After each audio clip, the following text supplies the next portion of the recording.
on est la seule espèce qui n'a pas accès aux ressources terrestres. Toutes les espèces, tu prends de la bactérie jusqu'à la baleine, elles ont accès aux ressources terrestres, librement. Et nous, on doit gagner notre vie. Déjà, la vie, ça se gagne pas, la vie, elle est là, quoi. Et donc, pour moi, déjà, c'est un truc que je comprends pas. Sur Terre, il y a 2,5 hectares par habitant. 25 000 m², donc c'est énorme. Donc de terre où on peut habiter. Il n'y a pas de lac, il n'y a pas de désert, il n'y a pas tout ça. C'est des terres où tu peux habiter. Et par exemple, on se retrouve à vivre dans des clapiers de 30 m². Donc il y a quelque chose qui ne va pas. Pourquoi on n'a pas accès aux ressources alors qu'on est une espèce de la Terre?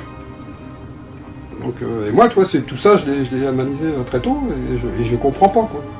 Pourquoi on a toutes ces ressources et pourquoi on doit, on naît sans rien.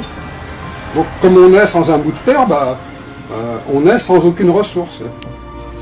Et donc la seule chose qu'on nous propose, c'est de devoir travailler pour acheter des ressources, pour se loger, pour se nourrir. Donc il y a quelque chose qui ne va pas. Alors que même, ne serait-ce que si on avait 2000 m² par habitant de la Terre à notre naissance, ça devrait être ça le minimum. Je veux dire, par rapport aux 25 000, même si on n'avait que 10%, il en reste encore pour la nature, pour l'écologie, puis pour le faire marcher le système. Donc, c'est une utopie, ça. Oui, mais, oui, c'est une utopie, mais tu prends par exemple